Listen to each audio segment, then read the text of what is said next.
bismillahi rahmani rahim alhamdulillahi rabbil alamin wassalatu wassalamu ala ashrafil mursalin sayyidina muhammadin sallallahu alayhi wa sallam wa ala alihi wa ashabihi wattabi'ina lahum bi ihsani ila yawmiddin. Assalamu alaykum wa rahmatullahi wa barakatuhu. Yéen mbokk yi nga xamante ne yéen topp seen chaîne bi di orientation scolaire ñoo ngi leen di jaajëfal bu baax a baax ci topp gi di ñëwaat ngeen seen beneen vidéo bu bees di ci waxtaane li nga xamante ni moom moo soxal ouverture école bi ak vacances yi nga xamante ni ci lañ génne. Comme ni ngeen ko xamee buñ ne orientation scolaire nag faaw ñu ne njàngu xale yi te buñ ne njàngu xale yi nag faaw ñu wax ci vacances yi nga xamante ni moom moo ñu permettre ngir ñu mën a aborder li nga xamante ni mooy solo si nga xamante ni vacances am na ko mooy l'utilité des vacances. Ndax ci période vacances daa nekk période boo xamante ni que ça soit muy jàngalekat bi wala muy ndongo daara bi mooy élève bi kenn ku nekk si ñoom am na benn tàggatu boo xamante ni war nga koo def ngir mën a xool fay yi nga xamante ni yaa ngi ko doon am ci biir année scolaire bi nga mën ko saafara balaa ngay duggaat ci beneen année scolaire. tey boo jëlee ki ci mel ni jàngalekat bi léegi-léeg da ngay gis yenn jàngalekat yoo xamante ni macha allah yàlla da la ñuy dégg xam-xam waaye tamit dañu am benn engagement bu mucc ayib mais léegi-léeg problème bi ñu am ñoom mooy xam-xam bi nga xamante ni dañu ko yore nekk la ñuy fexe ba jàllale ko ba élèves yi mën ko comprendre loolu dafay nekk seen problème. moo tax da ngay gis dañuy def le tout di expliquer à ce que élèves yi mën a comprendre mais malgré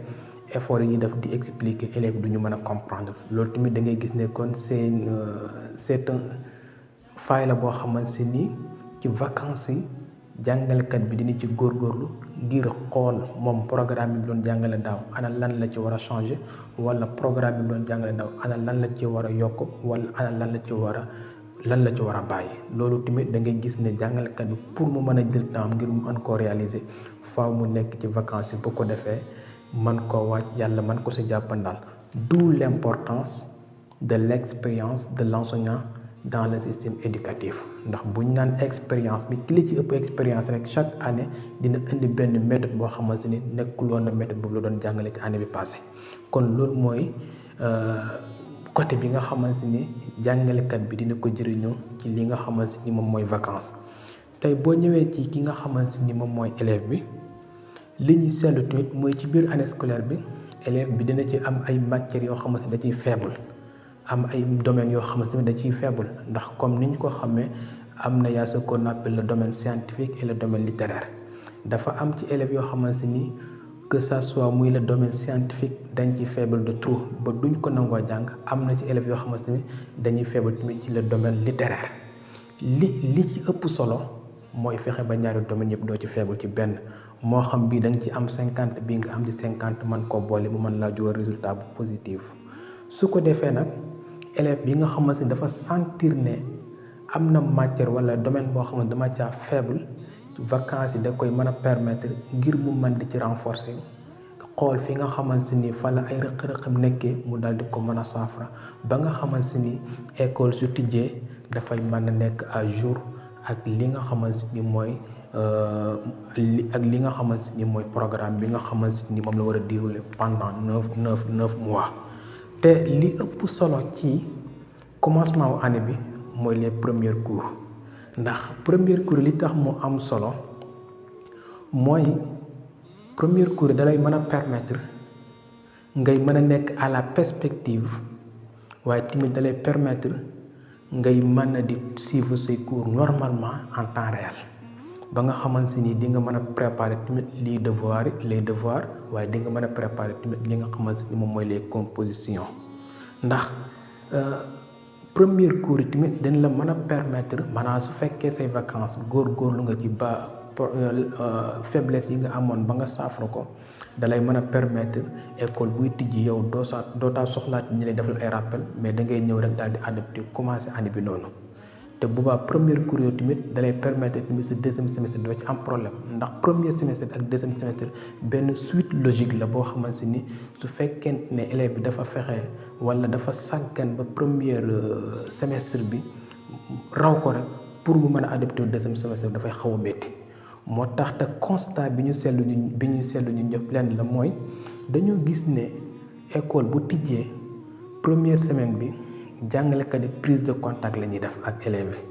yi joxaale tamit seen programme nga xamante ni ñoom deuxième semestre bi dañuy ñëw rek commencé dugg ci programme bi su ko defee nag élèves yi da ngay gis ñi première semaine bi moom daanaka élèves yi ñëw du bari deuxième semestre bi ay benn kii ñëw daanaka ci troisième ak quatrième semestre bi ci la ñuy commencé di jàng te troisième ak quatrième semestre bi day fekk boobaa tamit jàngalekat bi xaw naa jàng lu xaw a bari bay waaj ay devoir ci jamono bi mu waaj devoir yooyu nag élèves yi boobaa tamit dañuy tàggali ko seen sago commencé di xool naka lay mën a def ba mën a réussir ci devoir bi wala ba ma mën cee am ab 10 wala ba mën cee am ay 8 ñoom seen yu ni mel su ko defee maanaam déconcentration bi la ñuy jàpp noonu da la ñuy topp ba devoir bi duñ ci am note bu baax waaye noonu tamit la ñuy toppee ba composition bi tamit duñ ci mën a am note bu baax su ko defee da ngay gis ni kon premier semestre bi dañoo passé à côté léegi nag war a entamer second semestre bi te sànq wax naa ne premier semestre ak deuxième semestre bi suite logique lay doon ba nga xamante ni su le premier semestre bi rëccee rek deuxième semestre bi pour nga mën ko dabaat day xaw a métti te deuxième semestre bi boo ci duggee les fêtes mu ngi sa kanam les FASCO mu ngi ca kanam loolu yëpp nga nar koo boolante nag ak di ko rattrapé ak li nga xamante ni moom moo la raw finalement da ngay dem ba année bi dafay nekk lu yàgg ci yow waaye année bi tamit dafay nekk lu métti ci yow ba résultat final ba ciy tukkee rek mooy soit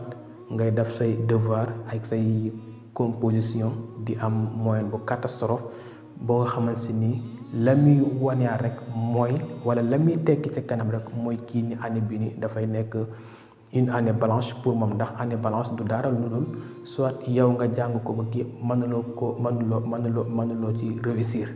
boobaa tamit nag mu war laa jurlaat beneen année pour classe bi nga nekkoon nga war fa mën a toogaat kon loolu yëpp mu nekk ay mbir yoo xamante ni jàngkat war na ko préparer buy école tijji rek mu xam ne première cours yi nii moom mooy année bi su ko première cours yi rawee rek pour mu mën a dabaatal année bi tamit dafay xaw a métti ci moom kon mbokk yi fii la ñuy yemale waxtaan bi di leen ñaanal yàlla année jàmm année bu mucc ci ay perturbation moo xam ci ay grève lay doon wala ay débrayage bu mu ci mën a doon rek di ñaan yàlla mu musal ñu si di leen sant bu baax a baax di leen gërëm allahumma salli ala sayyidina muhammadin wa ala alihi wa ashaabihi wa tabi'ina lahum bi ihsanin ila yawmi ddin